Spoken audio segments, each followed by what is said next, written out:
etiológica de la encefalitis en el 33% de los casos, las causas más frecuentes fueron virus. En ese caso se encontró virus de varicela zoster, ¿no? También los virus de las encefalitis transmitidas por garrapatas o por virus por herpes simple. En California, por ejemplo, en Estados Unidos, se hizo estudios etiológicos de la encefalitis en pacientes que estaban inmunosuprimidos, hospitalizados, que cumplían los criterios definidos de encefalitis, con alteración del nivel de conciencia durante 24 horas o más, y al menos una de las siguientes características: que tenga fiebre, que tenga convulsiones, síntomas neurológicos focales, que a la punción del líquido cefalorraquídeo muestre pleocitosis, o hallazgos de electroencefalografía compatibles, o que a las pruebas de neuroimágenes nos den un dato que pueda tratarse de un gen. Entonces se confirmó, se estableció una casuística probable. Se concluyó que solo el 16% de los casos, las etiologías, fueron virus, un 69%, 20% bacterias, priones un 7%, parásitos 3%, hongos 1%. Y entonces llegamos a la conclusión de que la mayoría son ocasionados por virus. Entonces los virus que se identificaron con más frecuencia fueron, como mencionamos en la clase pasada, los enterovirus. En este caso, en este estudio fueron 25%, el VHS1, herpes zóster 1, un 24%, varicela zoster un 14%, ¿no? El Epstein-Barr un 10%. Y en el enfoque clínico que podemos hacer de la encefalitis, podemos decir que los clínicos suelen tratar a los pacientes que tienen fiebre, que tienen signos meningios o síntomas que hayan afectado al sistema nervioso central y que forman parte de un diagnóstico a veces amplio a nivel diferencial.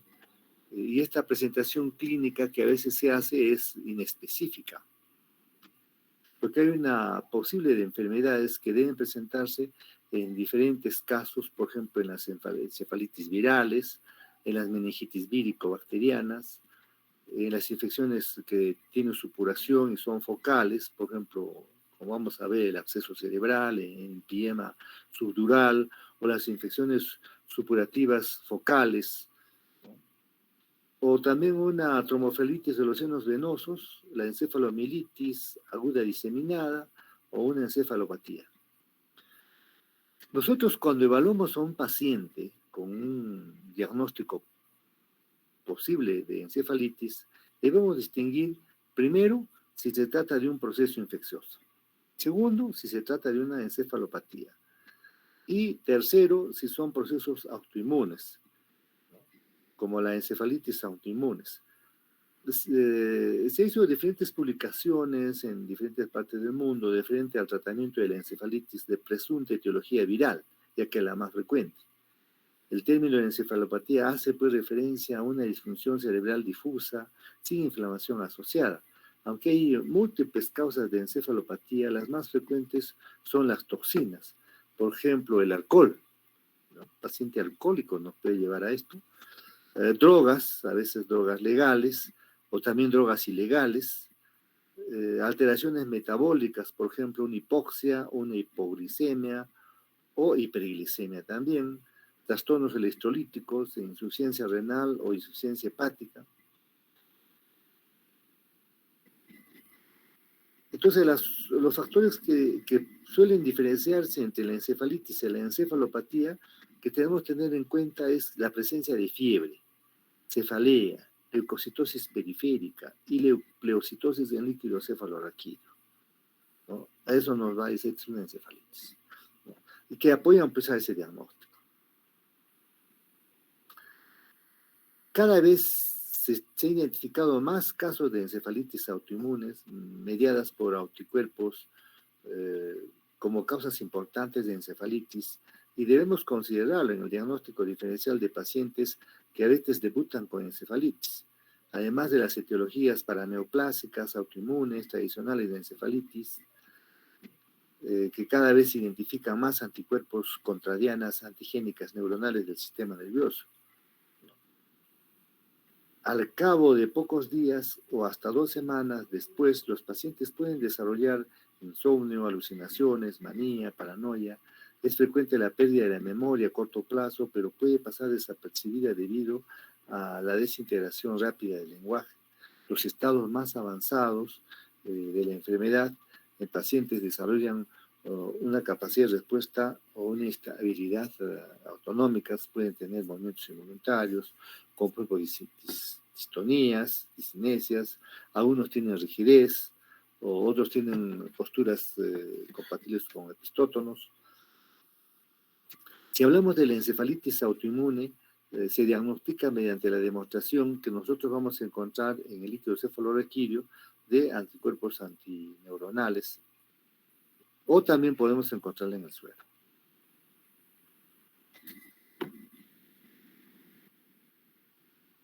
La síntesis de intratecal de anticuerpos se va a asociar estrechamente con la enfermedad del contexto clínico apropiado.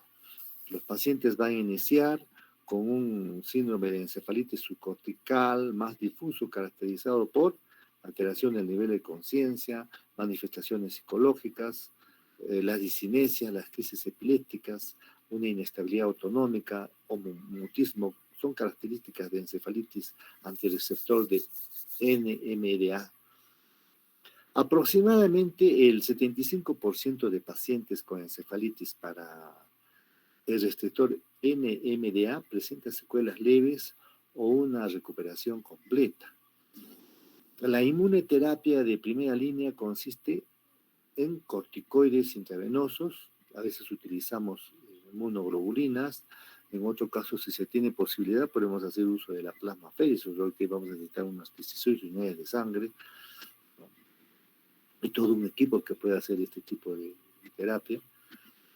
También bien debería tenerse en cuenta las encefalopalitis postinfecciosas, evaluar al paciente con una posible encefalitis, una enfermedad desmilizante inflamatoria del sistema nervioso central, ¿no? Los estudios recientes han subrayado la relevancia de los antecedentes de la infección o gripe A y B, de virus de hepatitis, infecciones pseudogripales inespecíficas de las vías respiratorias superiores, agentes infecciosos no virales como por ejemplo el micoplasma. El perfil básico del líquido cefalorraquídeo en la esclerosis diseminante aguda es similar en la encefalitis, que se puede encontrar en encefalitis infecciosas, por ejemplo, con pleocitosis, de predominio linfocítico, con glucosa normal y proteínas elevadas o normales. Si hacemos un análisis anatomopatológico del tejido cerebral, cuando se lleva a cabo, permite una diferenciación definitiva, ¿no? Cuando se plantea una infección del sistema nervioso central en el diagnóstico diferencial, la evaluación debe realizarse con rapidez. En los casos de meningitis bacteriana y de encefalitis por herpes, los estudios muestran que un retraso en el tratamiento aumenta la morbilidad y la mortalidad. Si el paciente vive, pues puede quedarse con secuela, ¿no? Si se sospecha una meningitis bacteriana, hay que instaurar el tratamiento antibiótico empírico, ¿no? Tras tomar hemocultivo, si la punción lumbar se ha realizado, o por pruebas de neuroimagen, se debe instalar el tratamiento empírico con aciclovir en los pacientes con sospecha de encefalitis hasta que lleguen los resultados de los estudios diagnósticos. Si tenemos resonancia, la resonancia pues nos ayuda porque es más sensible y ofrece una información diagnóstica más detallada que la tomografía. En los pacientes con sospecha de infección del sistema nervioso central como una encefalitis. Y es la técnica de elección. Las pruebas de imagen pueden adoptar una información valiosa que ayude al diagnóstico específico de encefalitis. Las alteraciones más habituales consisten en área de aumento de señal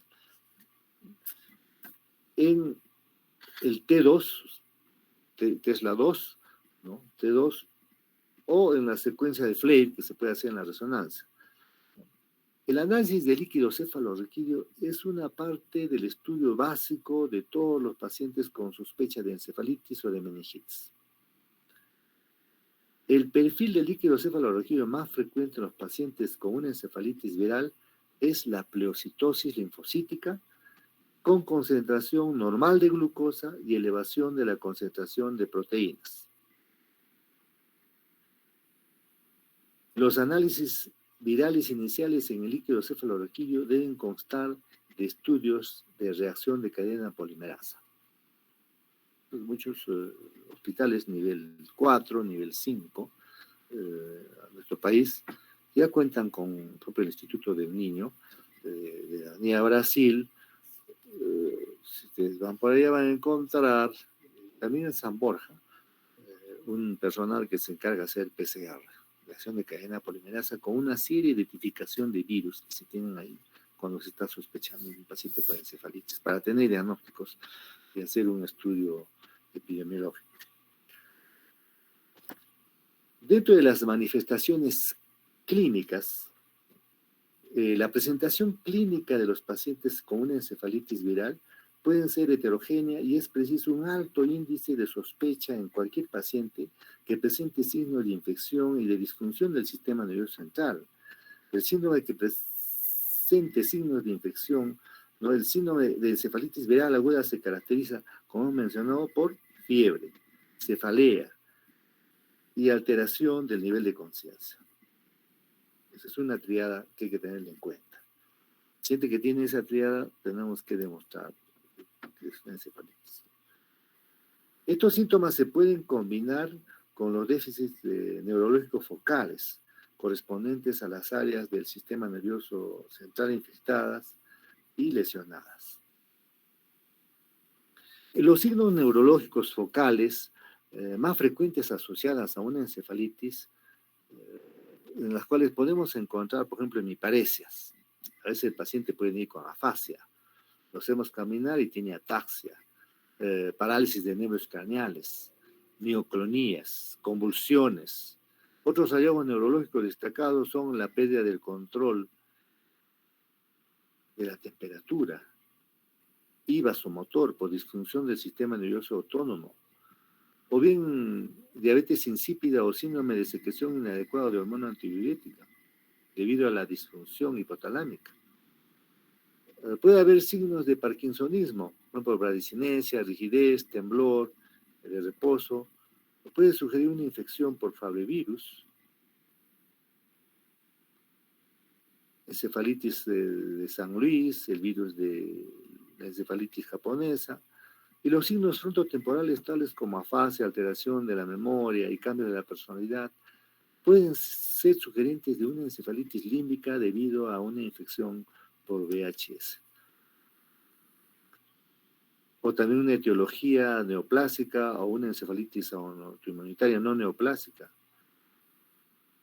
Las infecciones por fabrevirus, por el virus de la encefalitis japonesa, enterovirus 71 y poliovirus, pueden producir una afectación del asta anterior de la médula espinal y dar lugar a una parálisis aguda flácida, ¿no? Que nos hace confundir pues, con una polio o con un Guillain-Barré.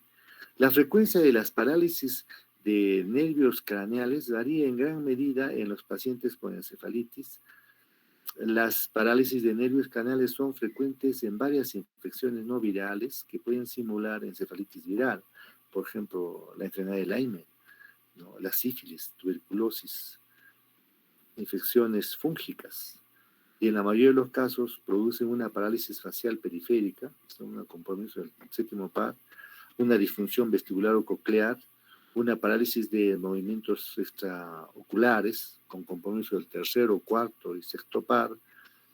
Las parálisis de nervios craneales suelen ser infrecuentes en las encefalitis virales, a no ser que exista una afectación simultánea del tronco encefálico. Sin embargo, una vasculopatía por virus herpes zóster o por un virus asociado a parálisis de nervios craneales, ¿no? De manera similar, las personas de edad avanzada presentan un mayor riesgo de enfermedad neuroinvasiva tras la infección por muchos arbovirus, ¿no? Como el virus de la encefalitis de San Luis, el virus de la encefalitis equino oriental, y muestran una mayor influencia de encefalitis por virus herpes simple. En algunos países, como por ejemplo en Estados Unidos, donde se tienen bien seguido este tipo de virus desde el punto de vista etiológico, hay una incidencia estacional característica de todas las infecciones por arbovirus. Y la mayoría de los arbovirus se transmiten por mosquitos, vectores, durante meses de verano, el comienzo de otoño, y pacientes con antecedentes de exposición al aire libre en áreas de transmisión epizootica del virus. Por el contrario, la infección por algunos virus, incluidos los virus del coriomeningitis linfocítica y de la gripe, son más frecuentes en los meses finales de otoño y el invierno. Muchos arbovirus tienen una distribución geográfica restringida y los antecedentes clínicos de resistencia de un viaje reciente pueden aportar pistas relevantes sobre posibles exposiciones. Yo, por ejemplo, hoy día me han consultado por una interconsulta por un niñito que tiene 4 meses y que tuvo una primera convulsión hace unas semanas, en junio, y el día sábado presentó una convulsión y el día domingo presentó 5 crisis convulsivas. Entonces le evaluamos al paciente, tiene una tomografía en la cual aparentemente no hay más que edema leve, lógico, por la convulsión que ha tenido, pero no observamos otra cosa. Estábamos esperando el líquido cefalorraquídeo que hoy día le han hecho también su punción lumbar para poder pensar qué ha podido ocasionar las crisis convulsivas en este niño. Estaba irritable. Entonces estaba pensando, el paciente tiene una encefalitis, pero ¿encefalitis a qué? A un TORCH. Ahí está el citomegalotoxoplasma, citomegalovirus, todo el TORCH. ¿A qué? Entonces ya nos hace crear el diagnóstico presuntivo, nos va a tratar de paciente una encefalitis, ¿no? Estamos en este momento pensando que la mayoría de las encefalitis son virales. En los diferentes estudios que han hecho en el mundo, ¿no? Lo primero que pensamos ante una encefalitis son niños, ¿no? El virus. Entonces los antecedentes son importantes. Ha tenido una gripecita anteriormente al cuadro, ha tenido una diarrea, qué cosa ha tenido, qué virus están poniendo, sí, en la plataforma, digamos, en la pantalla diagnóstica, ¿sí? ¿Cuáles son los virus probables que pueden estar? ¿No? Y ahí nosotros adolecemos de PCR. Probablemente le hacen en la punción lumbar y no hacemos PCR. No hay reacción de cadena, por eso va a decir, este virus es. Solo nos quedamos ahí con que va a haber pleocitosis, no hay polímeros nucleares, sino que es un virus, pero ¿qué virus? Si nosotros hacemos una exploración física general, también aporta claves esenciales que ayudan al diagnóstico de la encefalitis. Por ejemplo, si nosotros observamos en el pacientito, siempre es bueno observarlo todo, erupciones cutáneas, piel, frecuentes características del virus herpes zóster, o algunos enterovirus, el VH, por ejemplo, pues un virus sarampión, rubiola, pueden aparecer otras infecciones no virales, o sea, nos ayuda mucho el observar algunas lesiones en la piel, ¿no? Por ejemplo, la enfermedad de Lyme, la sífilis, micoplasma, riquecias, anaplasmosis, ¿no? Las úlceras de la mucosa oral sugerir una hepangina y una infección por enterovirus de VIH, o hallazgos oculares, una corioretinitis, aparecen infecciones como citomegalovirus, que puede tener este niño que puede mencionar, una bartonela, la enfermedad por arañazo de gato, la parotiditis, la orquitis, la oforitis, que pueden aparecer en las infecciones por el virus de la parotiditis. Entonces el conocimiento nos ayuda cuando viene el paciente ya a hacer una serie de presunciones diagnósticas de lo que puede hacer. Porque si no tenemos el conocimiento, no podemos hacer el análisis, la disquisición de qué cosa puede ser, qué vamos a buscar, qué vamos a hacer. Pues hay una serie de pruebas diagnósticas que nos ayudan a poder discernir un poco y llegar a un diagnóstico. Aunque como hemos mencionado muchas veces, un gran porcentaje no se llega, ¿no? Entonces, a esto me estoy refiriendo a los estudios de líquido cefalorraquídeo. Los estudios diagnósticos de localizaciones distintas fuera del líquido cefalorraquídeo, incluidas las serologías séricas, las pruebas de ampliación de ácidos nucleicos séricos, ¿no? Las pruebas antigénicas en suero u orina y los cultivos de líquidos corporales como sangre, secreciones, nasofaringes, esputo, ¿no? y orina pueden resultar sutiles para establecer la presencia de un proceso infeccioso concreto, a pesar de la presencia de una infección sistémica, que puede requerirse pruebas adicionales para complementar o determinar la certeza o la causa de la afección del sistema nervioso central. Muchas veces nosotros no podemos hacer punción lumbar porque nos ven una tomografía donde hay hidrocefalia, van a punzar, el paciente se enclava y se muere. Entonces tenemos que llegar a otras formas de llegar a un diagnóstico, se puede decir, este tipo de germen o esto es lo que tiene el paciente. Entonces los estudios diagnósticos generales, como el hemograma completo y los marcadores de inflamación, por ejemplo, velocidad de sedimentación globular, la proteína C reactiva, pueden apoyar a la presencia de un proceso infeccioso o inflamatorio, pero no ayudan a establecer la etiología específica. La radiografía de tórax, por ejemplo, puede sugerir una etiología infecciosa como gripe, micoplasmosis, tuberculosis o coccidomicosis, que también puede sugerir la presencia de una neoplasia maligna o otras etiologías no infecciosas de encefalitis. Entonces nosotros tenemos que hacer todo un panorama para decir cómo nos anotamos para que esta encefalitis puede ser hacia qué. Por ejemplo, si vemos un paciente con tuberculosis, ya nos apoyará mucho que este paciente tiene un problema de una TBC del sistema nervioso central diseminado, ¿no? O alguna parasitosis, o algún otro aspecto que nos puede decir esto se ha diseminado al sistema nervioso central y eso es lo que es hasta que no se muestre lo contrario. Entonces, hacemos las pruebas de neuroimágenes, ¿no? Y si no existe una contraindicación específica en todos los pacientes con sospecha de encefalitis infecciosa, debemos realizar una resonancia magnética nuclear. Entonces, la sensibilidad y la especificidad de los diferentes patrones y anomalías en las pruebas de neuroimagen para el diagnóstico de formas específicas de encefalitis aún no se han establecido formalmente. Sin embargo, diferentes formas de encefalitis producen a menudo patrones distintos en la resonancia magnética nuclear, lo que pueden proporcionar pistas sugerentes de agentes concretos, algo que permite dirigir la realización de pruebas confirmatorias más precisas. En cuanto al análisis de líquido cefalorraquídeo, el análisis de líquido cefalorraquídeo, pues como hemos mencionado y seguimos repitiendo, es esencial, ¿no? En el diagnóstico de una meningitis, en el diagnóstico en este caso de una encefalitis.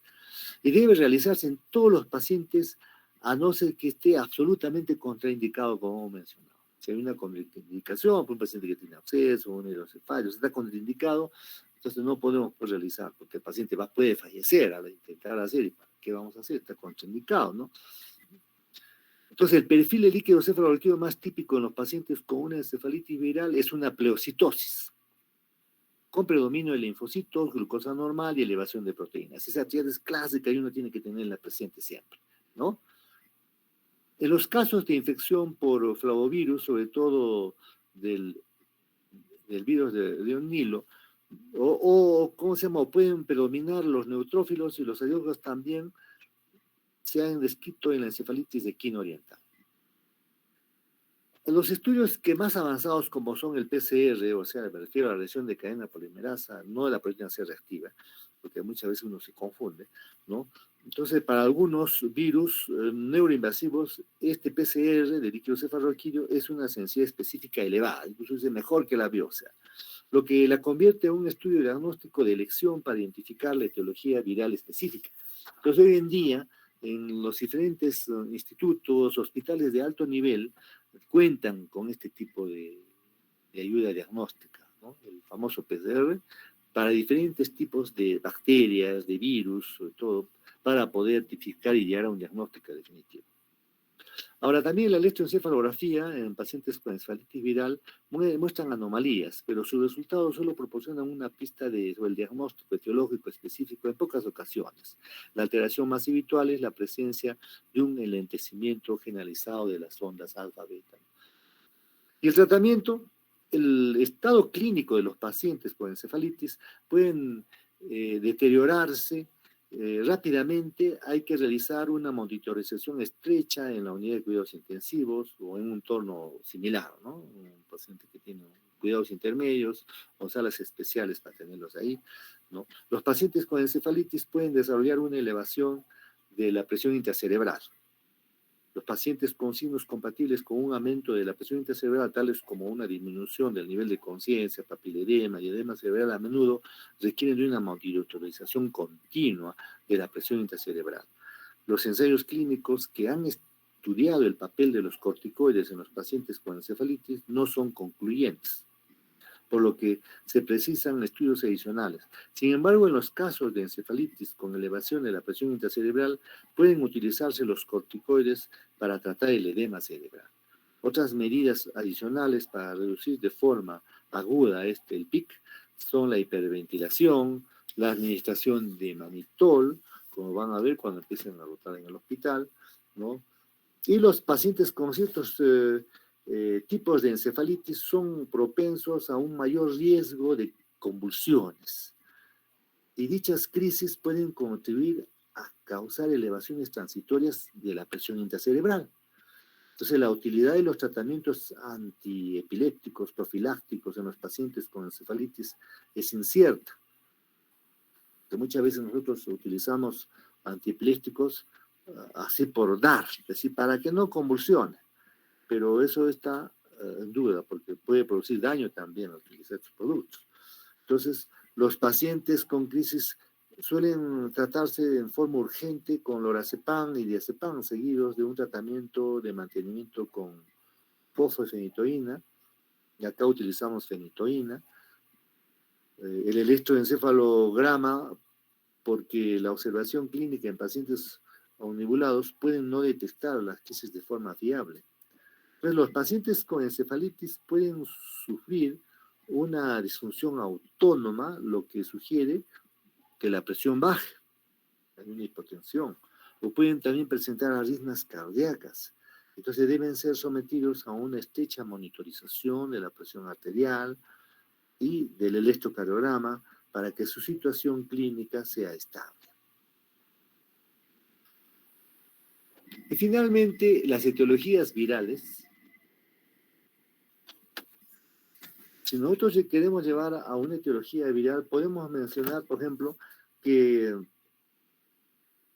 las características generales de la biología básica, la patogenia, las características clínicas, la epidemiología y el diagnóstico y el tratamiento de los agentes concretos, ¿no?, que tienen que ver con estos casos de la encefalitis, ¿no? Por ejemplo, el herpes virus, o la familia Herpesviridae, está formada por virus ovícuos que se encuentran en múltiples especies de animales, ¿no? Así tenemos los virus herpes que producen una enfermedad neuroinvasiva en el ser humano, ¿no? El virus herpes simple 1, herpes simple 2, la varicela zoster, el citomegalovirus, ¿no?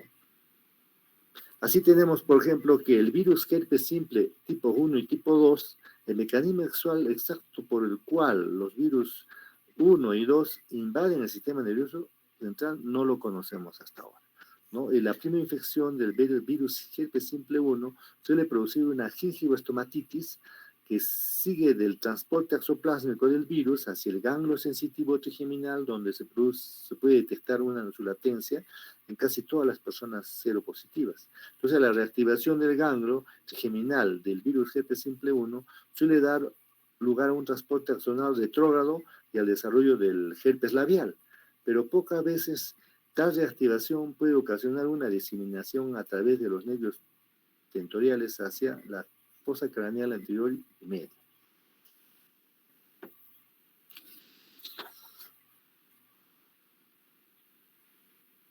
La varicela zoster, la primera infección por varicela zoster, aparece sobre todo en niños de 1 a 9 años y su cero prevalencia durante la vida adulta es superior al 95%. Tras la primera infección del virus queda latente en los ganglios de las raíces dorsales y su reactivación causa herpes zoster. La infección del sistema nervioso central por la varicela virus herpes zoster produce una encefalitis o una vasculopatía. Puede producirse durante la primera infección o tras la reactivación viral desde su latencia. Durante la primera infección por la varicela zoster se desarrolla una ataxia cerebelosa aguda en uno de cada 400 niños menores de 15 años. Se desconoce si esta presentación clínica se debe a la infección viral directa del sistema nervioso central o representa un estado postinfeccioso mediado por mecanismos inmunitarios. La presentación clínica se caracteriza por la aparición de ataxia en la marcha, el paciente tiene temblores, vómitos, se queja de cefalea 1 a 3 semanas después del inicio de la varicela, ¿no? Si hacemos una punción lumbar, ¿y qué vamos a encontrar el líquido cefalorraquídeo? Una pleurocitosis linfocitaria, pues es virus, ¿no? Con proteínas elevadas. Las pruebas de neuroimagen suelen ser normales y los pacientes tienden a tener una recuperación completa. La infección por la varicela zoster también puede causar una mielitis asociada a herpes zóster, o más raramente en ausencia de exantema, zóster sin herpes. El citomegalovirus, que de repente el paciente que he visto hoy día podría ser, tiene que hacerle su prueba de Torch, por ejemplo. El citomegalovirus es un virus humano ubicuo con una prevalencia sérica de anticuerpos del 90 al 100% en adultos.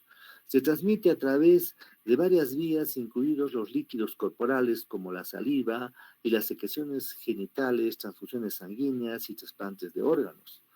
La encefalitis por citomegalovirus aparece en pacientes inmunosuprimidos, por SIDA, por ejemplo, o por trasplante de órganos. Sin embargo, las infecciones neuroinvasivas por citomegalovirus también pueden aparecer raramente en pacientes inmunocompetentes.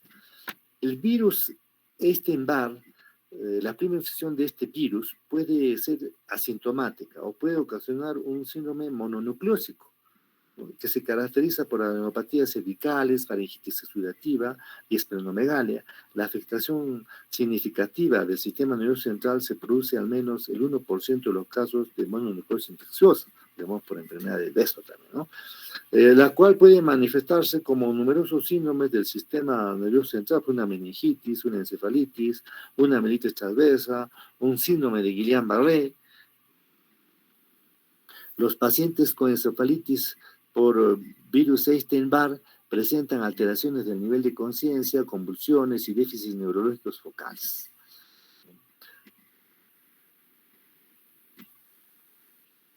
No hay ensayos controlados que evalúen el tratamiento de los pacientes con infección por el sistema nervioso central por este virus de Epstein-Barr. Sin embargo, algunas publicaciones pues, mencionan que casos aislados sugieren que el tratamiento con ganciclovir mejoró el pronóstico en los pacientes con meningoencefalitis por este virus de Epstein-Barr. Los esteroides han demostrado ser beneficiosos en estudios no controlados en algunos pacientes, incluidos aquellas con evidencia de elevación de la presión intracerebral. Otros virus, el virus herpes humano tipo 6, causa una infección viral ubicua de linfocitos T que provoca un espectro patológico de prima infección con exantema súbito, o sea, una roceola en los lactantes, tiene convulsiones febriles y síndromes linfohepáticos. El virus herpes humano tipo 6 cada vez se identifica más como una causa de encefalitis en adultos inmunosuprimidos, en especial en pacientes con trasplantes halógenos de médula ósea. El tratamiento de este tipo de encefalitis es similar a otras infecciones del sistema nervioso central, como el citomegalovirus, a veces resistente al aciclovir, pero puede responder al ganciclovir o al foscarnet, aunque el virus herpes humano tipo 6 es sensible al tratamiento con cidofovir, no se recomienda el uso de este fármaco para el tratamiento por la afectación del sistema nervioso central por su grado de penetración al sistema nervioso central, puede producir reacciones adversas. Otro virus es el virus herpes B, ¿no? Infecta a monos del viejo mundo y es el único virus o herpes no humano que afecta al ser humano y produce una mortalidad elevada. Los monos del género macaco o macacos son portadores del virus toda su vida y lo diseminan de forma asintomática.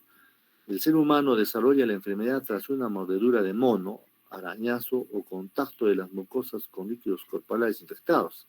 Se desarrollan vesículas en el punto de la exposición, tras lo que aparece un síndrome pseudogripal que se caracteriza por fiebre, escalofríos, mialgias y cefalea. cuando el virus invade el sistema nervioso central en pacientes que desarrollan diplopía, ataxia, hiperestesia, agitación y parálisis ascendente.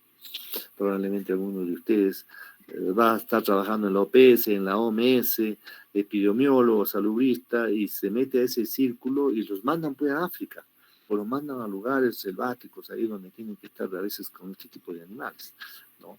Entonces el diagnóstico se realiza por cultivo de la herida o del punto de contacto y demostración de la respuesta de anticuerpos en el suero agudo y de la fase de convalescencia. La profilaxis post-infección hace referencia a la administración de fármacos antivirales o personas potencialmente expuestas al virus, pero que no se sabe si se han infectado.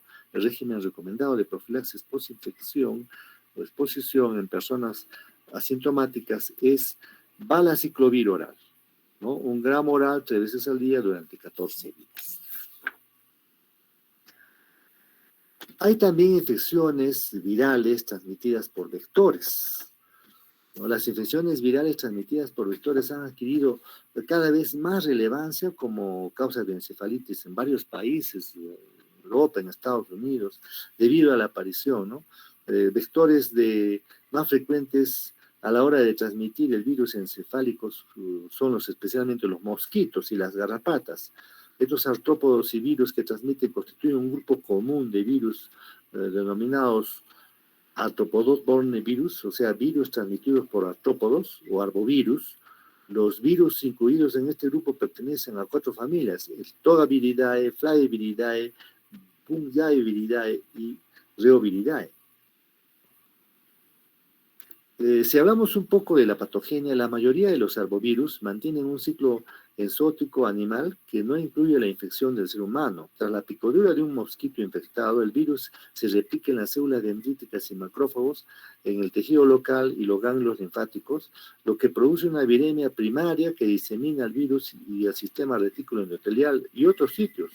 La replicación continua produce una viremia secundaria y se disemina hacia los órganos finales, incluido el sistema nervioso central.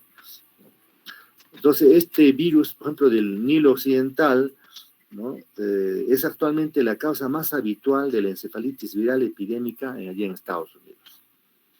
Desde su aparición en la ciudad de Nueva York, en el 99, se han descrito 36.668 casos de infección en Estados Unidos, ¿no? Este virus se transmite a través de la picadura de un mosquito, el Culex infectado. La transmisión también puede producirse a través de trasplante de órganos infectados, ¿no? Lactancia materna y transfusión sanguínea. La mayoría de las infecciones son asintomáticas. Alrededor del 20% de los pacientes infectados desarrollan la enfermedad febril aguda y pseudogripal, que caracteriza por fiebre, cefalea, fatiga, anorexia, náuseas, mialgias y adenopatías. La enfermedad neuroinvasiva aparece sobre todo en personas de edad avanzada, mayores de 60 años. En un estudio pues, que se hizo, se vio que podían desarrollar una encefalitis que fue de 2.2% para personas mayores de 64 años. Otro virus es el virus de la encefalitis de San Luis. Es un virus de encefalitis de San Luis que ha sido una de las causas destacadas de la encefalitis por arbovirus también en Estados Unidos. Esto fue en la década del 30, por ejemplo, y produjo pandemias, ¿no? Es neuroinvasivo. Tras la picadura de un mosquito infectado en un periodo de incubación de 4 a 21 días, precede a la aparición de los síntomas clínicos, ¿no? En los adultos se puede producir una infección sintomática de 1 de cada 300 personas expuestas al virus. Otro virus es el virus de la encefalitis equina oriental. Es un virus, es una alfavirus que produce una infección endémica esporádica transmitida por un mosquito en la zona de Estados Unidos y el Caribe. Hay 4 líneas de virus de la encefalitis equina oriental. El grupo 1 causa la mayoría de las enfermedades del ser humano, mientras que el grupo 2A, 2B y 3 producen principalmente una enfermedad equina en Centroamérica y Sudamérica. El virus de la encefalitis equina oriental se mantiene gracias a un ciclo zoótico con especies de aves tras la picadura de un mosquito, del vector Culiceta melanura.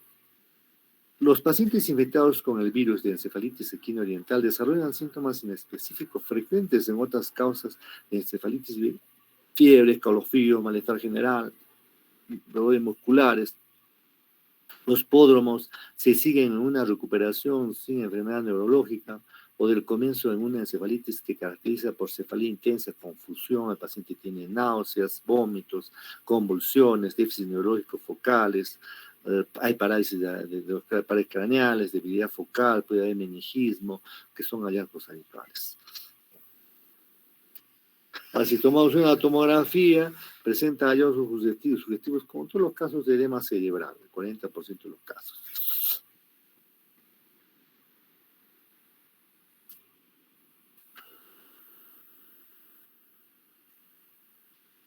El otro virus, la gripe, por ejemplo, se sabe que la gripe A se asocia a complicaciones neurológicas inmunomediadas tales como el síndrome de Guillain-Barré o la mielitis transversa. El papel global de la gripe como causa de una enfermedad del sistema nervioso central ha sido difícil de asegurar debido a las tasas elevadas de infecciones por el virus de la gripe. Hacen difícil excluir otras causas concomitantes de la patología del sistema nervioso central.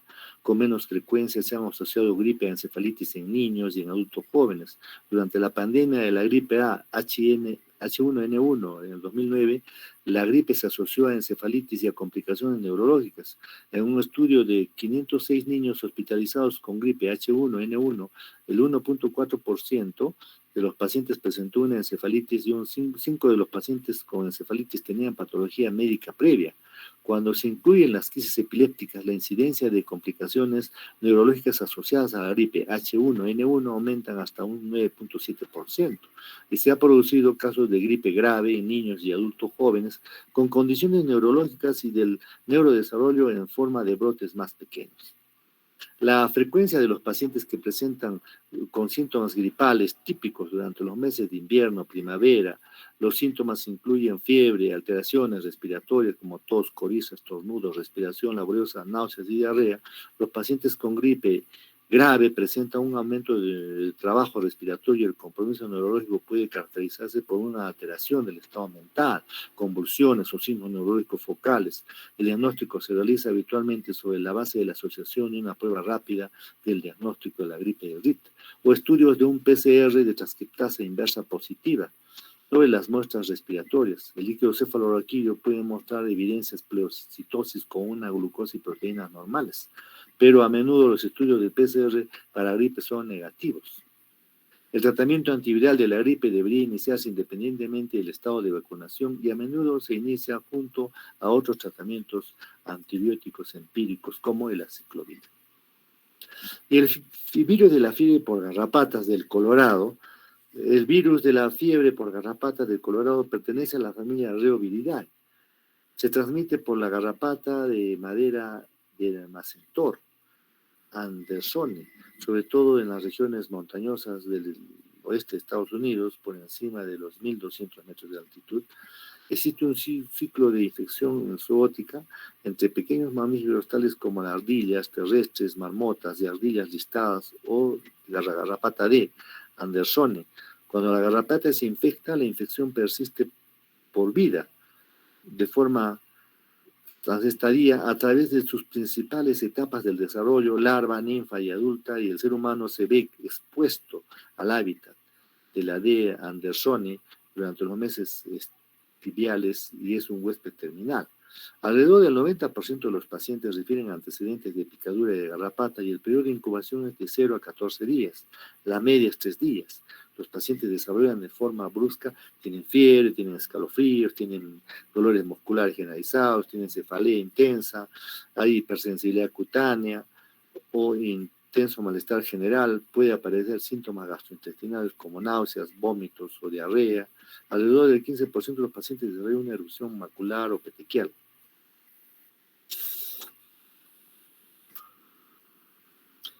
Y los enterovirus comprenden más del 70 virus diferentes de diferentes familias. El Picornavidae, que puede agrupar a los poliovirus, virus Coxsackie A, Coxsackie B, el virus hecho.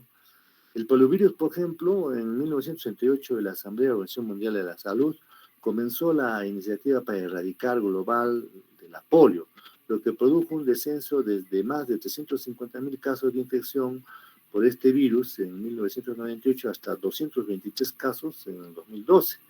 En el 2012 la mayoría de los casos de polio se producen en Nigeria, Pakistán, Afganistán. Los poliovirus tienen una transmisión por contacto fecal-oral y por diseminación faríngea durante epidemias. La infección sintomática por la poliovirus produce una meningitis en el 8% de los casos y enfermedad paralítica en el 1% de todos los casos.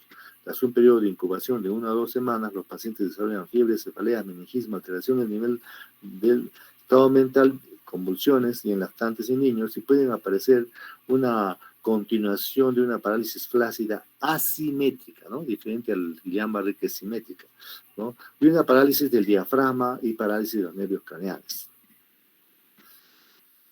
Y los enterovirus, pero no polios, porque hay también enterovirus no polio, ¿no? Entonces, por eso cuando hay un paciente con parálisis flácida, nos sacamos heces, o sea, bueno, epidemia, tiene que sacar heces y mandarlo al Brasil para ver qué tipo de germen es que está metido ahí.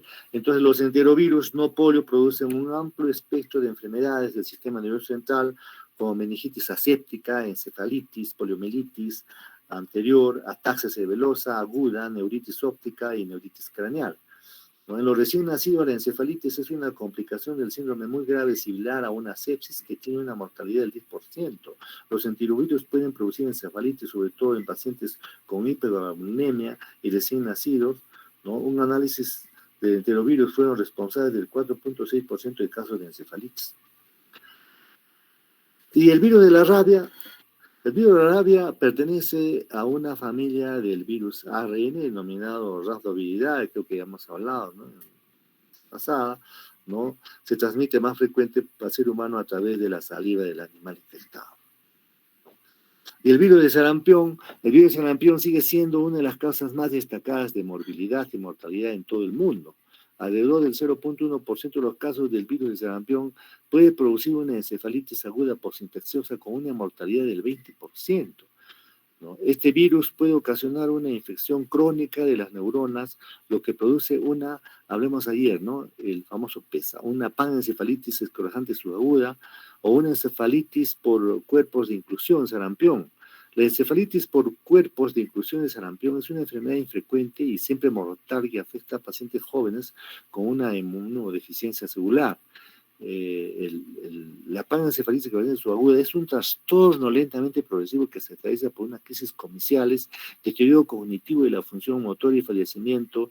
Aparece de 5 a 15 años después de una infección inicial por sarampión que suele producirse en niños menores de 2 años. La inmunización ha disminuido la incidencia de esta PESA en más del 90% en los países desarrollados. Sin embargo, la tasa del PESA es de 21 por millón de habitantes en la India.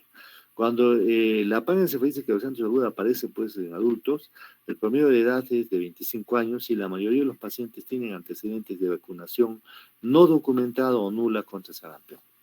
Los síntomas iniciales pueden ser útiles si consisten en deterioro intelectual y cambios conductuales.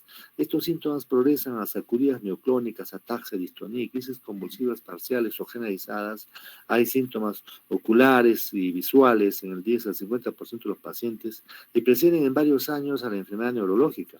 Los síntomas oculares consisten en ceguera cortical, coloretinitis, atrofia óptica. Y cuando hacemos análisis de líquido cefalorraquídeo suele ser normal, con un marcado aumento de la concentración de inmunoglobulinas.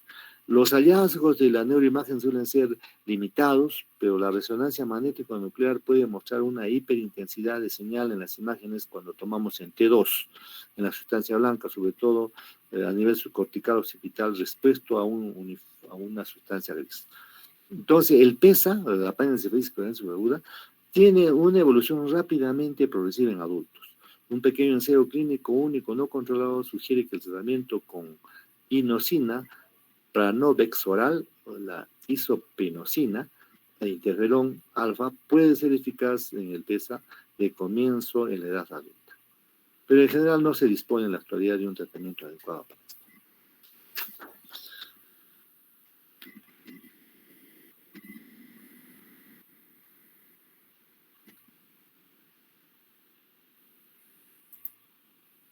el absceso cerebral. Un absceso cerebral es una infección intracerebral focal, como están viendo ahí, ¿no? A la media imagen, que comienza con un área localizada de cerebritis y evoluciona a una colección de pus rodeada de una cápsula, como están viendo acá, ¿no? Muy vascularizada, el absceso cerebral era una enfermedad casi siempre mortal hasta finales del siglo XIX, cuando técnicas quirúrgicas, es decir, el drenaje, lograban la curación en pacientes seleccionados. Se realizaron avances adicionales en el tratamiento de absceso cerebral tras la introducción de los medicamentos antimicrobianos, así como técnicas biópsicas y aspiraciones cerebrales y heterotáxicas. En cuanto a la epidemiología y etiología, el absceso cerebral es una de las complicaciones más frecuentes de las infecciones de la cabeza y el cuello. Antes de la aparición de la infección por el virus de la inmunodeficiencia humana, el absceso cerebral suponía alrededor de 1.500 a 2.500 casos tratados allá en Estados Unidos. En la mayoría de las series pediátricas y en adultos existe un predominio masculino. Las condiciones predisponentes que pueden producir este absceso cerebral, por ejemplo, son la otorrinolaringología con un 38.6%, las traumáticas un 32.8%, las pulmonares un 7%, a veces no se sabe, lo encontramos como quistogénicas un 4.6%, a las postquirúrgicas a nivel neuroquirúrgico 3.2%. Las meningitis también pueden producir maltratadas 2.8%, las cardíacas 2.7% y otras 8.6%, ¿no? Entre las causas que pueden producir abscesos, ¿no? La letalidad en pacientes con absceso cerebral, incluso en la era antibiótica, ha oscilado del 30% al 60%, similar a las tasas de la época pre-antibiótica, hasta a partir de la última parte de la década de 1970, cuando la mortalidad global se ha situado al 0% y el 24%, esta mejoría se ha atribuido a la disponibilidad de pausas antibióticas más eficaces, ¿no? A veces cuando nosotros tenemos pacientes con absceso cerebral, utilizamos tratamiento meses, pues.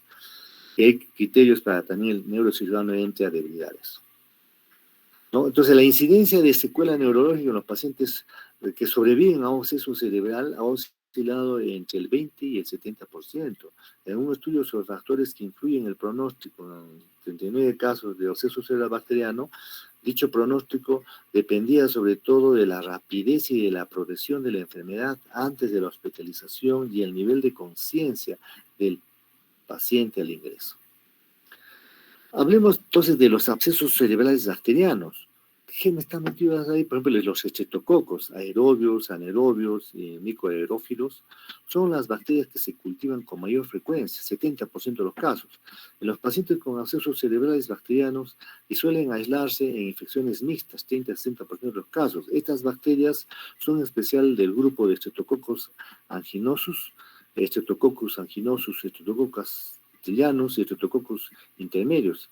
Residen normalmente en la cavidad oral, el apéndice y el tracto genital femenino y tiende a una predisposición para la formación de abscesos.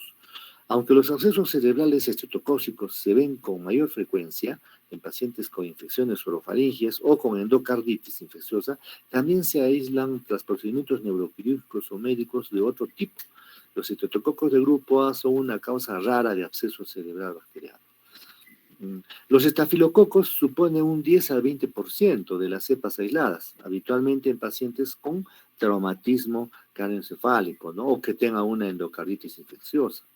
Los bacilos entéricos eran negativos, por ejemplo, el Protus, la Escherichia coli, la Klebsiella, la Pseudomonas, se aislaron también un 20 a 33% de los pacientes con frecuencia en aquellos de focos ópticos de infección, ¿no? Con septicemia, quienes han sido sometidos a procedimientos neuroquirúrgicos o en pacientes que tienen inmunodepresión.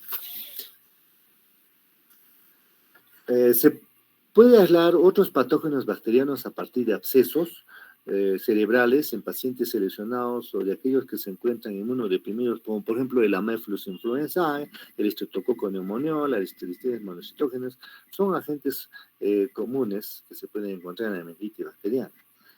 Pero también los accesos pueden ser producidos por hongos, ¿no? Me refiero a los accesos cerebrales fúngicos. Entonces, la incidencia de los accesos cerebrales fúngicos ha aumentado como resultado de la administración generalizada de agentes inmunosupresores, ¿no? De tratamientos antibióticos de amplio espectro y de corticoides. Ustedes saben que nosotros vivimos con los hongos haciendo una simbiosis, ¿no? No me invades, no te molesto, nada, tranquilitos. Pero cuando hay una ruptura este nivel horizontal entre hongos y ser humano, ¿no? Por una inmunosupresión, todo, ahí el hongo se mete, ¿no? Entonces, el diagnóstico es un absceso cerebral fúngico y suele ser inesperado, y en muchos casos no se descubren hasta la autopsia. En estudios necrópsicos, por ejemplo, la cándida se ha convertido en los agentes etiológicos más frecuentes de lesiones neuropatológicas, que consisten en microabscesos, macroabscesos, granulomas no clasificados y nódulos gliales difusos. Los factores de riesgo para la infección invasiva por cándida son la utilización de corticoides, los antibióticos de amplio espectro, la hiperalimentación, la enfermedad también que se produce en lactantes prematuros, pacientes oncológicos con neutropenia, enfermedades granulomatosas crónicas, diabetes mellitus o lesiones técnicas, o en quienes portan un catéter venoso central. La mucormicosis o cigomicosis es una de las infecciones fúngicas más agudas y fulminantes conocidas. Se han descrito muchas afecciones que predisponen a ella, como en la diabetes mellitus, un 70% de los casos, habitualmente asociada a acidosis, acidemia, debido a enfermedades sistémicas graves, sepsis, deshidratación intensa, diarreas profusas, insuficiencia renal crónica, neoplasias hematológicas, trasplante renal, consumo de drogas por vía intravenosa y empleo de feroxamina. En las 2 décadas pasadas, la mucormicosis ha surgido como una infección fúngica invasiva importante en receptores de trasplantes de órganos sólidos y en células progenitoras hematopoyéticas. Entre los receptores de trasplante de células progenitoras hematopoyéticas, como la mucormicosis, un 10 al 15% tienen afectación del sistema nervioso central, con mayor frecuencia en el contexto de una diseminación. Menos del 5% de los casos afecta a huéspedes sanos. La enfermedad del sistema nervioso central puede deberse a extensión directa de una forma rinocerebral de mucormicosis, o a un traumatismo craneoencefálico abierto, o una diseminación hematógena.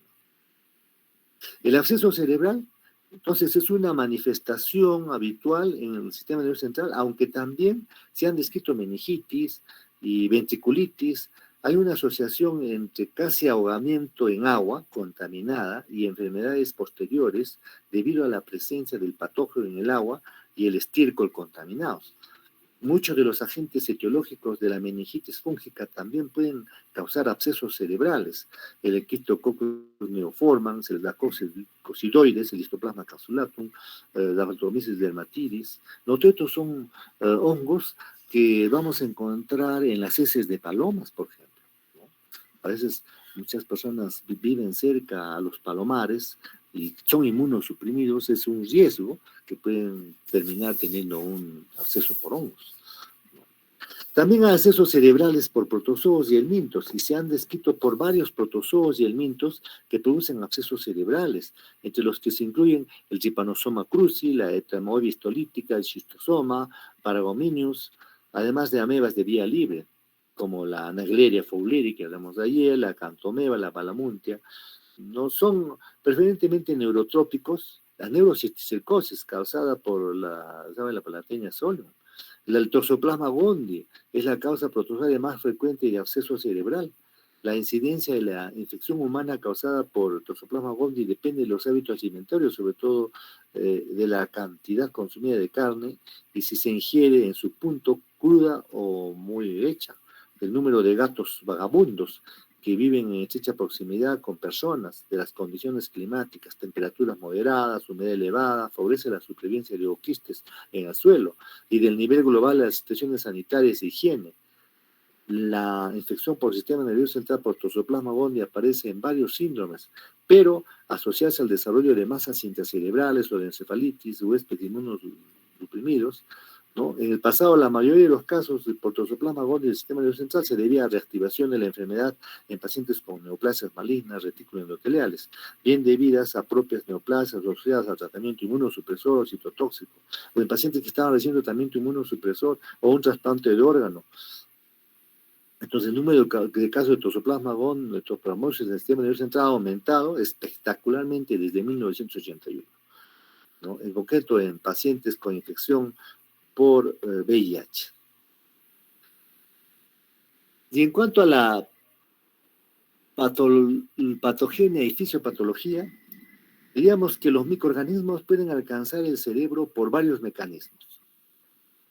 El proceso patógeno más común es la formación de un absceso cerebral en la extensión desde un foco contiguo de infección con mayor frecuencia en el oído medio de las celdillas mastoideas, ¿no? La sinusitis continua, siendo una afección predisponente destacada para el absceso cerebral.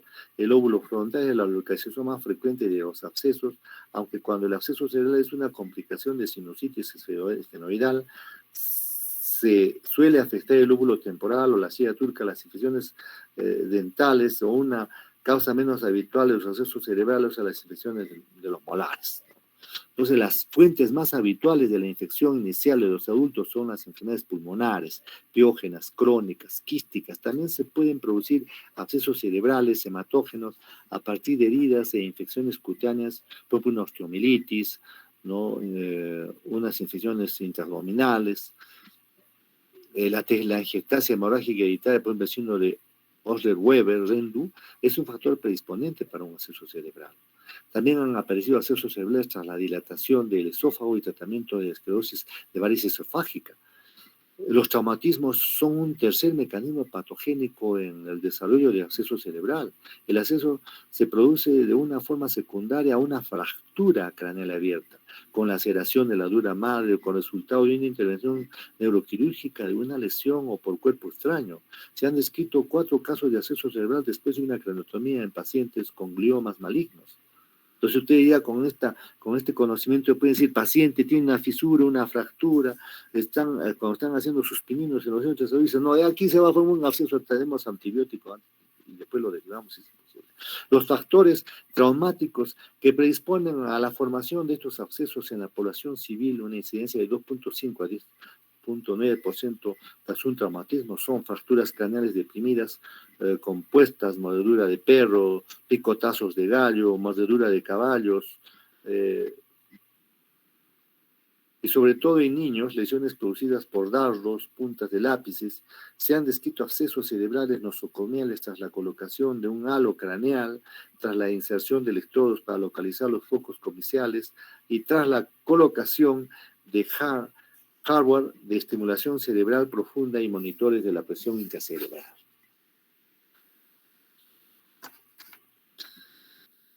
El huésped tiene una serie de mecanismos ¿no? que se defienden. Por ejemplo, el cerebro suele encontrarse protegido de la infección por una barrera hematoencefálica intacta. Sin embargo, una vez establecida la infección, las defensas inmunitarias resultan inadecuadas para controlarlas, como la ozonización local es deficiente, las bacterias encapsuladas como la E. coli, la B. fragilis, pueden escapar a la fagocitosis eficaz dentro del parénquima cerebral. En varios estudios han demostrado que la fagocitosis de bacteroides requiere factores séricos termolábiles y que resultan probable que estos factores se encuentren ausentes o en concentraciones muy bajas, incluso en presencia de inflamación del sistema nervioso central durante la fase precoz de la enfermedad. Además, un componente de membrana externa de bacteroides puede ser relevante para disminuir la quimiotaxis de los neutrófilos, lo que reduce la respuesta del huésped ante un absceso cerebral asociado a este microorganismo. En cuanto a la clínica, la evolución clínica de un absceso cerebral puede variar, de una forma indolente hasta una fulminante. La mayoría de las manifestaciones clínicas, ¿no? Son como, por ejemplo, cefalea, cambios del estado mental, déficits focales, fiebre, triada de cefalea, fiebre y déficit focal, convulsiones, náuseas, vómitos, rigidez de nuca y papiledema. Y no se deben a los signos sistémicos de infección, sino más bien al tamaño y la localización de la lesión ocupante del espacio intracerebral y a la virulencia de los microorganismos infecciosos. La cefalea es el síntoma más habitual de la presentación y aparece en un 70-75% de los pacientes. Puede ser de moderada, intensa y hemicraneal o generalizada en cuanto a la localización, pero carece de rasgos distintos especiales, lo que explica los frecuentes retrasos en el diagnóstico. Un empeoramiento repentino de la cefalea acompañado de una nueva aparición de meningismo puede significar la ruptura del acceso al espacio ventricular. Menos del 50% de los pacientes con accesos cerebrales presentan la arteria clásica, fiebre, cefalea y déficit neurológico focales. La localización del absceso cerebral define la presentación clínica. Los pacientes con un absceso cerebral, por ejemplo en el lóbulo frontal, suelen tener cefalea o nebulación, déficit de atención, deterioro del nivel de conciencia, hemiparesia o con signos motores unilaterales y afasia motora. La presentación clínica de los accesos cerebelosos consiste en ataxia, nistagmos, vómitos y dismetría. Los accesos ya a nivel del lóbulo temporal pueden producir cefalea ipsilateral y afasia si la lesión se encuentra en el hemisferio dominante, un defecto del campo visual, por ejemplo una guanantosia homónima superior. Puede ser el único signo de presentación de un absceso del lóbulo temporal. Los abscesos, como están en el tronco encefálico, suelen manifestar una debilidad facial, fiebre, cefalea, hemiparesia, disfagia y vómitos.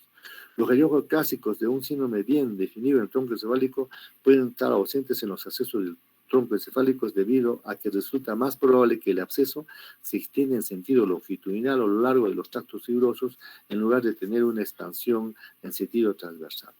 Ciertos patógenos pueden originar características clínicas específicas de la infección del sistema nervioso central. Por ejemplo, los pacientes con accesos cerebrales, por ejemplo, por nocardia, la presentación suele ser inespecífica. Aquí podemos encontrar fiebre, podemos encontrar cefalea, déficits focales diseminados por localización que pueda tener el tamaño de la lesión. Es habitual que los pacientes con accesos cerebrales por aspergillus manifiesten algunos síndromes de ictus secundario a la isquemia o a la hemorragia cerebral que pueda producir, o ambos. Referidos al área cerebral alterada, también puede haber cefalea, encefalopatía, convulsiones, fiebre, y no es una característica constante y signos de irritación meningea en pacientes inmunosuprimidos. En cuanto al diagnóstico, la tomografía axial computarizada o tomografía cerebral ha revolucionado el diagnóstico del absceso cerebral. ¿No? Antes de que haya tomografía, los retrasos del diagnóstico contribuían en gran medida a la elevada morbilidad y mortalidad de los pacientes con accesos cerebrales. Hoy esto les explico como anécdota. Cuando yo era estudiante de medicina, no existía tomografía.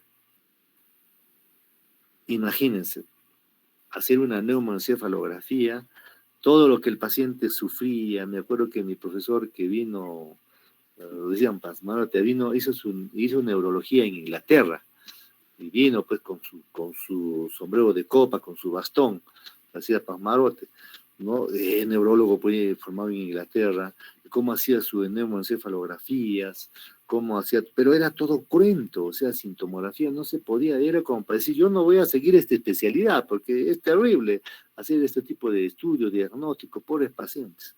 Pero ya cuando vino la tomografía, y ya comenzó uno a encontrarle el gusto, por ejemplo, la especialidad, por eso también me animé a hacer eso, pues cuando viene la resonancia, que son neuroimágenes estáticas, porque cuando ya estamos ahora con las neuroimágenes dinámicas, como el SPE, la tomografía de conversión de fotones, de positrones, ¿no? Estas tomografías funcionales que las tienen solamente el INEM, en neoplasias en Lima, que se ven a colores igualito que el libro de latas que ustedes manejan, igualito se ve así, a colores. Claro, algunas empresas también ya están poniendo en Lima. Entonces, de acá a un tiempo vamos a poder tener estos aparatos donde vamos a poder elucidar mejor estos diagnósticos, ¿no? Entonces, fue un retraso, pues, los diagnósticos que contribuían en gran medida a la elevada mortalidad y morbilidad, porque no sabía qué se tenía y cómo estaba el paciente con su acceso. Entonces, la tomografía ha hecho que otras pruebas diagnósticas como la angiografía y la ventriculografía y la neumoencefalografía que hacíamos cuando yo era estudiante, así como la gamografía cerebral, queden virtualmente obsoletas. Ya no se hacen prácticamente, ¿no? el aspecto característico de la tomografía del absceso cerebral es el de un centro hipodenso con un anillo que realce periférico uniforme, como están viendo ahí en la imagen. Tras la inyección del contraste, la lesión está rodeada por un área hipodensa y variable de edema cerebral. Otros hallazgos de la tomografía son los realces nodulares y áreas hipoatenuación sin realce. La resonancia magnética se ha evaluado ampliamente para el diagnóstico de absceso cerebral y es la prueba de imagen de elección para la valoración de un paciente con una sospecha de presentar este trastorno. Entonces, la resonancia magnética es más sensible que la tomografía y ofrece ventajas significativas para la detección precoz de la cerebritis, como un contraste superior entre el edema cerebral y el cerebro adyacente.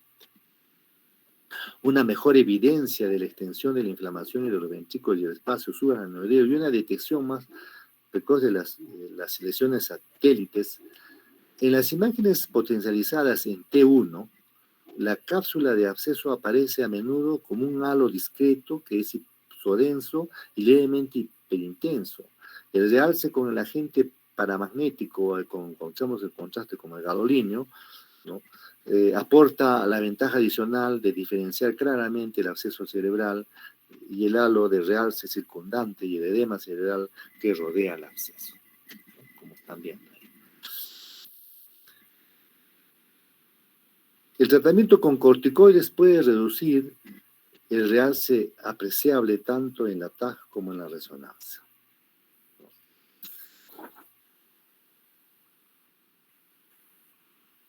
Tratamiento.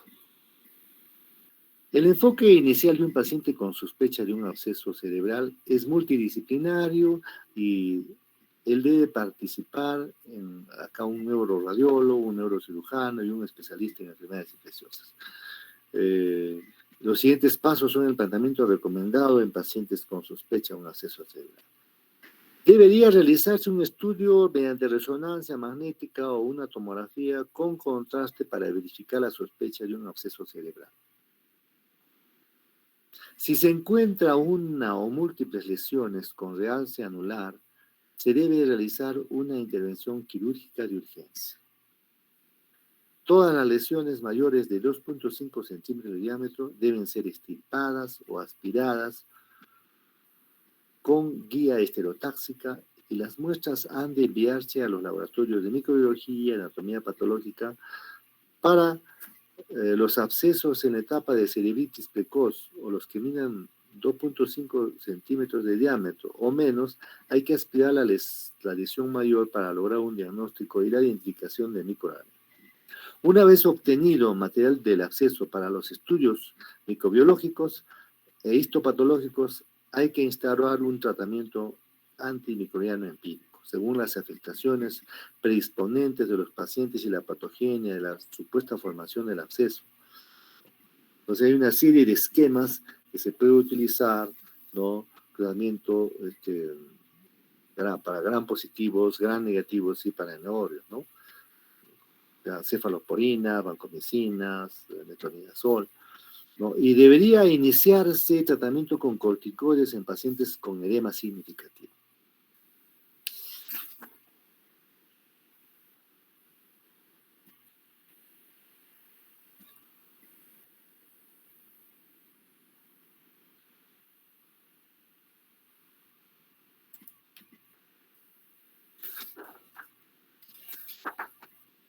El empiema subdural y absceso epidural.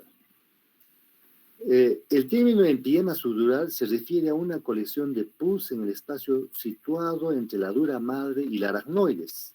Supone el 15 al 20% de todas las infecciones intracraneales localizadas. Antes de la aparición de los antibióticos, la enfermedad era esencialmente mortal. Pero con los actuales métodos y diagnósticos y el tratamiento de la mortalidad es de un 10 a 20%. Las enfermedades más habituales que predisponen a aparecer empiemas craneales subdurales en las infecciones son las infecciones otorrinolaringógicas, en especial de los senos paranasales, que se encuentran afectados en un 40-80% de los casos. Este porcentaje puede incluso ser superior en niños. Sin embargo, en una revisión que se ha hecho pues, sobre epidemia subdural, alrededor de el 10% tuvo una infección otorrinolaringótica previa y cerca del 20% resolvió el epidema subdural tras un traumatismo cráneoencefálico o haber hecho una neurocirugía. Se han aislado varias especies bacterianas en pacientes con epidemias subdurales, como por ejemplo el Streptococcus aerobius, un 25-45% de los casos, el estafilococo de 10 a 15% de los casos, bacilos gram negativos aerobios de 3 a 10% de los casos, así como Streptococcus anaerobio y otros anaerobios de 33 a 100%.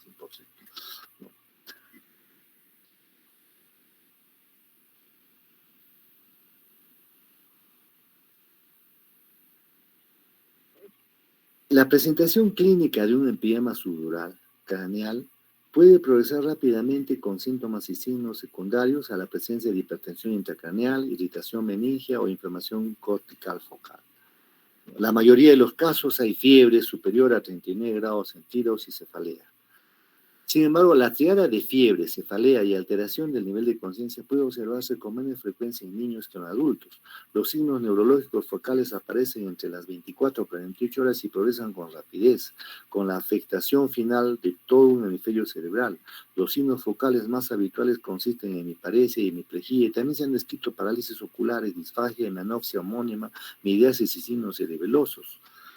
Si no se trata a los pacientes, se produce un deterioro neurológico rápido con signos de aumento de la presión intracraneal y herniación cerebral. La presentación clínica de un empiema subdural espinal suele consistir en dolor radicular y síntomas de compresión de la médula espinal que se puede producir por múltiples niveles. La presentación clínica es difícil de diferenciar de la de un absceso epidural espinal, aunque se afirma que el dolor a la palpación es una característica de absceso epidural y no del empiema subdural. El diagnóstico se debe considerar de un empiema subdural craneal en cualquier paciente que presente signos meningios y un déficit neurológico focal. La punción lumbar para el estudio del líquido cefalorraquídeo está contraindicado debido al riesgo de herniación cerebral, ¿no? En pacientes en quienes se han realizado una punción lumbar, en los hallazgos del líquido cefalorraquídeo han sido inespecíficos. Las radiografías craneales pueden mostrar signos de una sinusitis o una osteomielitis asociada, pero no resultan útiles para establecer el diagnóstico de empiema subdural. El tratamiento de empiema subdural es una urgencia médica y su tratamiento óptimo requiere de una estrategia médica y quirúrgica combinada, cirugía, es decir, hay que drenar. Y es necesario que los antibióticos solo no esterilizan el empiema con fiabilidad. Se necesitan cultivos aerobios y anaerobios del material purulento para guiar la utilización del antibiótico específico y la descompresión quirúrgica.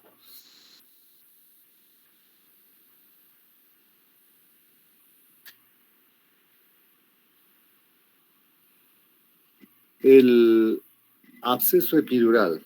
El absceso epidural se define como una colección localizada de pus entre la dura madre y el cráneo, o la columna vertebral y suprayacentes. Con frecuencia existe un empiema subdural asociado porque el absceso epidural craneal puede atravesar la dura madre craneal a lo largo de las venas emisarias.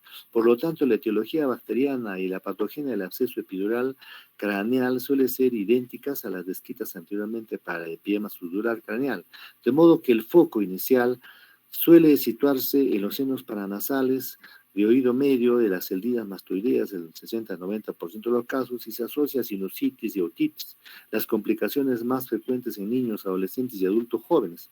También puede producir abscesos epidurales craneales secundarios a traumatismo, no meteorización del cuello cabelludo, fetal, penetración de tornillos en la fijación del tipo halo y procedimientos quirúrgicos intracraneales transnasales y transmastoideos recientes.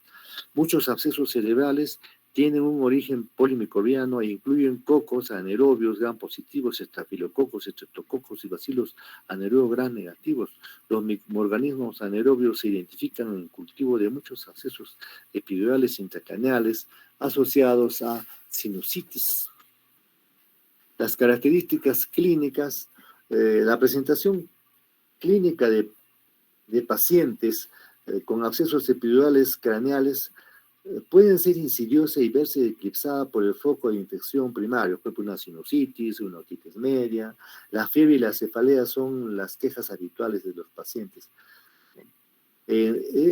La presentación insidiosa se produce porque la dura madre está íntimamente adherida a la superficie interna del cráneo, de forma que los abscesos suelen crecer de forma demasiado lenta como para producir una aparición repentina de déficits neurológicos graves.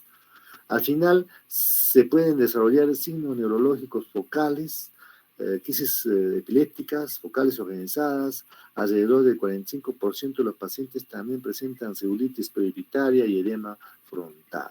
En los pacientes sin tratamiento se desarrolla papiledema y otros signos de aumento de la presión intracraneana a medida que el absceso crece.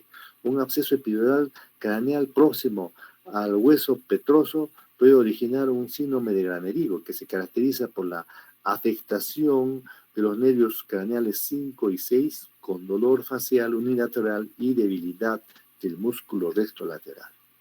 La presentación de la mayoría de los pacientes con abscesos epidurales espinales progresan a través de 4 etapas clínicas siguientes. Presentan un dolor de espalda y vertebral local con hipersensibilidad dolorosa a la exploración. También presentan dolor de raíces nerviosas manifestado por una radiculopatía, parestesias o ambas. Pueden presentar también disfunción de la médula espinal caracterizada por defectos de las funciones motoras sensitivas o cinteriana y finalmente una paraplegia. El diagnóstico de absceso epidural, la resonancia magnética con gadolinos, con contraste, es el procedimiento de diagnóstico de elección para el absceso epidural craneal. Y el tratamiento y pronóstico, el tratamiento de un absceso epidural craneal requiere estrategias combinadas médica y quirúrgica. El tratamiento antibiótico empírico para el absceso epidural craneal es similar al de un edema subdural craneal. El tratamiento suele manifestarse durante 3 a 6 semanas tras el drenaje quirúrgico.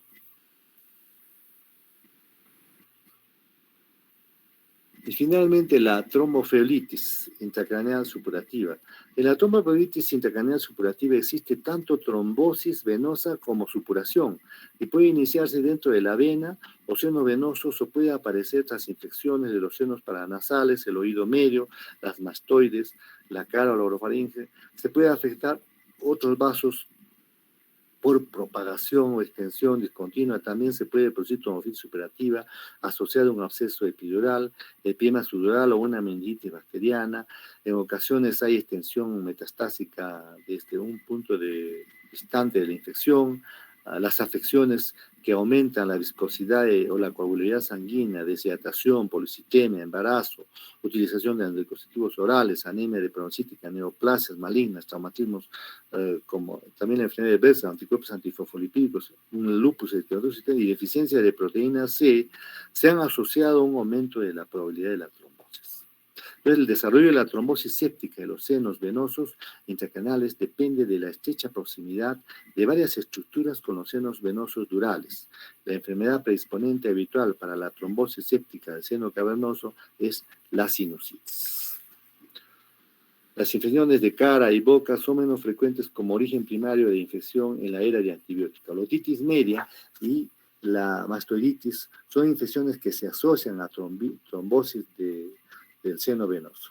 Las características clínicas de los pacientes con tromboflebitis intracraneal supurativa dependen del seno afectado y de la presencia de infección concomitante con el sistema nervioso central. Por ejemplo, una meningitis, un absceso cerebral, una empiema subdural. Los dos senos cavernosos están situados a ambos lados de la silla turca, están conectados a través de los senos intracavernosos anterior y posterior que rodean a la hipófisis. Las manifestaciones clínicas pueden estar relacionadas con la lesión de los nervios que atraviesan los senos cavernosos. Los síntomas más habituales de los pacientes con trombosis séptica del seno cavernoso consisten en inflamación periorbitaria en el 73% de los casos, cefalea en el 52% de los casos.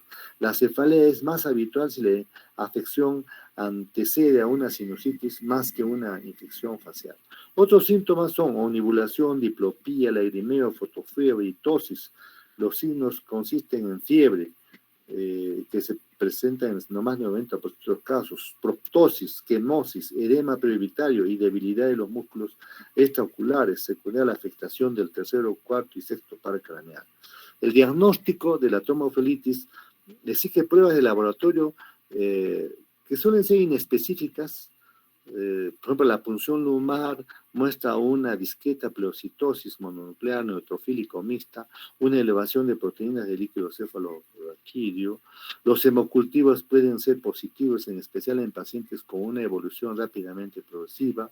Las radiografías de tórax pueden revelar signos de una embolia séptica pulmonar tras la propagación de un trombo de seno petroso inferior y la vena yugular. Las radiografías de senos paranasales pueden documentar afectación de dichos senos, aunque las radiografías simples son inferiores a la tomografía y a la resonancia para detección de sinusitis esfenoidal. Y el tratamiento y pronóstico, la elección de tratamiento antibiótico apropiado para tromboflebitis intracraneal supurativa depende de la afección clínica antecedente. Los microorganismos probables son similares a los de epiderma sutural craneal y el acceso epidural craneal, como hemos visto antes. Si la afección clínica antecede es una sinusitis paranasal, el tratamiento antibiótico empírico debe dirigirse contra estafilococos, estreptococos, bacilos aerobios, gram negativos y anaerobios. En la trombosis séptica del seno cavernoso hay que incluir siempre un agente antiestafilococo por la elevada probabilidad del aislamiento del Staphylococcus aureus. La vancomicina se recomienda como tratamiento empírico a la espera de resultados de antibiograma in vitro. Un régimen empírico adecuado consta de vancomicina, metronidazol y una cefalosporina de tercera o cuarta generación, a la espera de los resultados de cultivo y antibiograma in vitro. El tratamiento antibiótico intravenosa suele mantenerse durante por lo menos 3 a 4 semanas, pero su duración debe individualizarse en función a la respuesta clínica.